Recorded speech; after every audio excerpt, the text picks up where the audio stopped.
Jadi hak kita nak pakar ni pusaka Nabi. Dia tinggal kepada ulama. Jadi apa hak ulama buat ni dibenarkan. Misalnya kata Nabi tinggal secawan air. Dah. Ulama tinggal 2 keping kari 4. Lepas tu ulama lagi tinggal sekeping roti canai. Sampai geria kita makan tak salah. Apa salahnya? Kari 4 halal, roti canai pun halal. Apa yang dibuat oleh Nabi digelar Al-Quran dan hadis.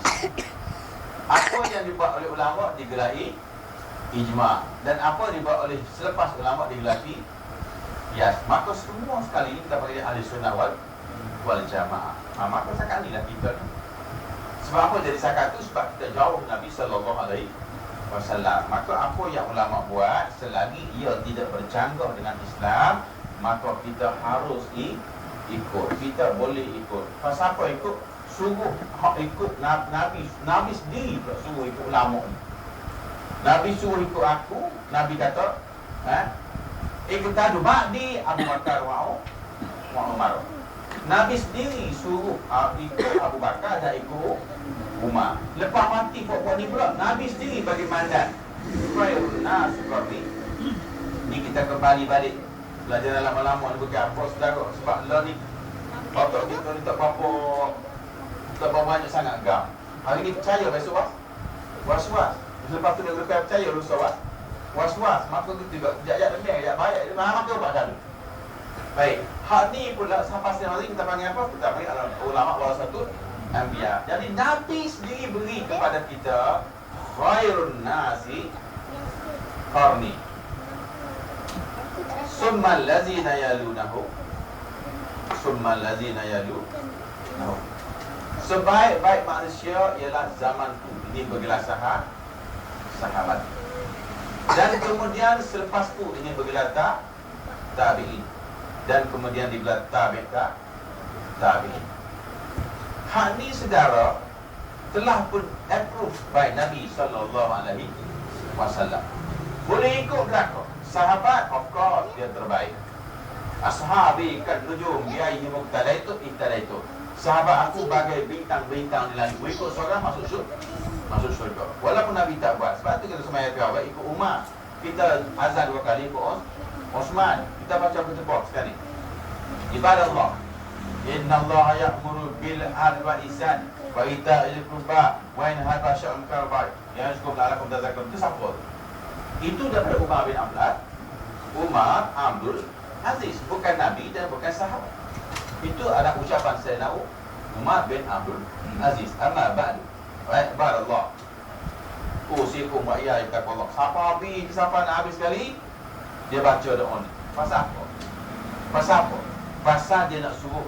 Zaman itu krisis antara Muawiyah dan Ali terlalu kronik. Maka sampai di zaman Sayyidina Umar bin Abdul Aziz, innallaha ya'muru bil adli wal ihsan. Tuhan perintah musuh berbuat baik dan berbuat adil. Mana tidak ada puak Ali, tidak ada puak Muawiyah. Selepas zaman inilah maka selesai, tidak ada lagi parti politik. Selepas zaman Umar bin Abdul Aziz, aman umat Islam tidak selama 2 tahun 6 bulan dan beberapa hari. Tak ada klik. Diberitakan di zaman itu kucing dengan anjing boleh bercium. Umat Islam paling aman di atas muka bumi selepas Umar Al-Khattab ialah Umar bin Abdul Aziz. Itulah ucapan dia. Innallaha ya'muru. Tuhan perintah kepada kamu bil adli wal ihsan, untuk melaku adil dan berlaku ihsan kepada sesama Islam. Jangan ada pergaduhan, jangan ada pertelikan, jangan ada peperangan. Zaman Umar. Dan tidak ada ucapan ini zaman Nabi SAW. Kenapa kita baca sampai sekarang? Begitu juga azan 2 kali. Azan 2 kali berlaku bukan zaman Nabi, tapi zaman Sayyidina Uthman. Apabila para sahabat nak azan, termasuk para muazzin semua, maka umat Islam sudah bertambah ramai di zaman Sayyidina Uthman. Maka Sayyidina Uthman mengarahkan azan pertama dulu, supaya orang mari pergi duduk pintu. Tu dia azan. Ada semua orang Madinah dengar. Lepas tu baru azan untuk solat. Maknanya dalam sembahyang Jumaat ada 2 kali azan. Mari mana? Mari Sayyidina Uthman radhiyallahu anhu. Bapa boleh ikut sebab ashabi kan nujum. Begitu juga dengan tabi'in. Begitu juga dengan tabi'in. Itu sebab, saudara, bila sampai sakat ni, saya buat satu graf je. Kalau nisbah kepada zaman, zaman yang Nabi benar ni, hadis semua pakai, bukan kita saja. Baik.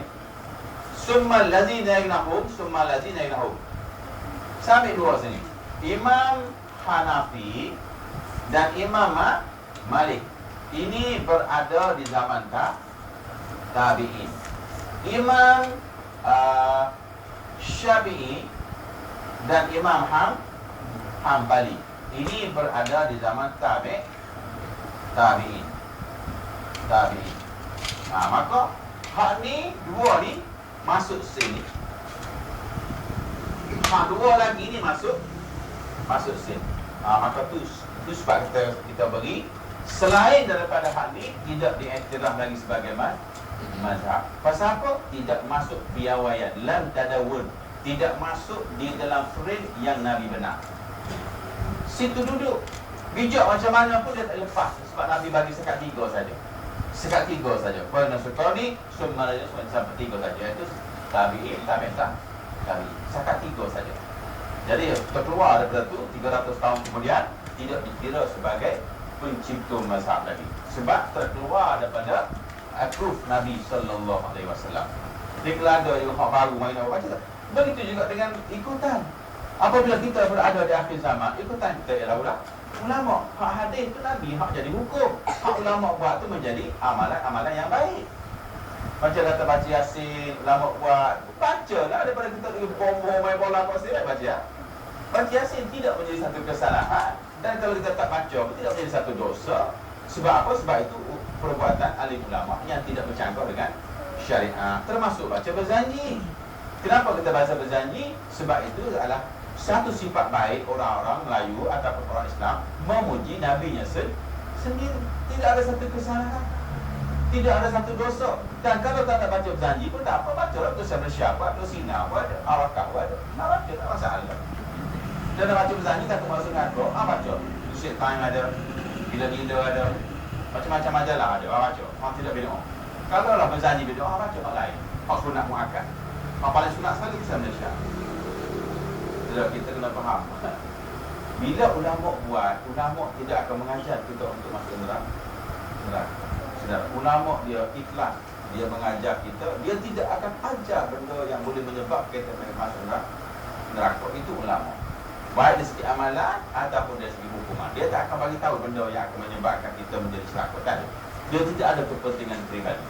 Kita nak mengaji dengan dia ajar tak minta apa. Kita tak sokong dia pun tak apa. Itu sifat ulama. Soal-soal dia pun tak apa. Imam Ibn Hajar, Syekh Ibn Hajar Al-Asqalani, saudara, anak murid dia hanya beberapa orang sahaja. Nak dibandingkan anak murid Syekh Ramli yang beribu-ribu. Tetapi dia tak kisah. Sebab apa? Aku ajar anak murid aku sikit pun tak apa janji mengikut kata. Imam Syekh Ramli anak murid dia beribu-ribu, tapi tak dengar kata. Kisah cerita. Kita jangan keliru dalam bab mazhab, dan kita jangan keliru dalam bab alim ulama. Sebab alim ulama itu sendiri adalah approve ataupun mandat Nabi SAW. Sudah boleh ikut. Kecuali alim ulama buat perkara yang haram. Bisa kata contoh, terketuk batal air semayang. Batal ada terketuk? Batal kan? Bila ulama terketuk, tak apa dia ulama bakal lihat ada alim tu. Kita boleh ikut pakai ketuk, kita pukul apa. Apa sahaja untuk guru terketuk? Tak boleh. Sebab bila benda tu salah, walaupun dia dibuat oleh ulama, dia kira salah. Tapi kalau benda tu tak salah, dia diam. Dia nak ikut tak nak ikut utah. Kita apa? Itu cerita dia. Jadi kita jangan tersalah dia punya ambil position. Macam mana yang berlaku hari ni, ulama tak boleh ikut, nak ikut Nabi. Yang kitanya jarak dengan Nabi 1000 faham ke tak?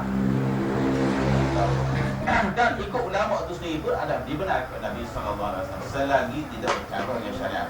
Itu posisi kita. Kata Abu Bakar Siddiq radhiyallahu anhu, ini bab makan lagi. Tiada kenyangku masa Islamku kena aku dapat akan manusia ibadat, kena aku dapat akan manis ibadat. Sekali lagi mari. Manusia itu tukar kepada manis ibadat. Bukan manusia, manis ibadat.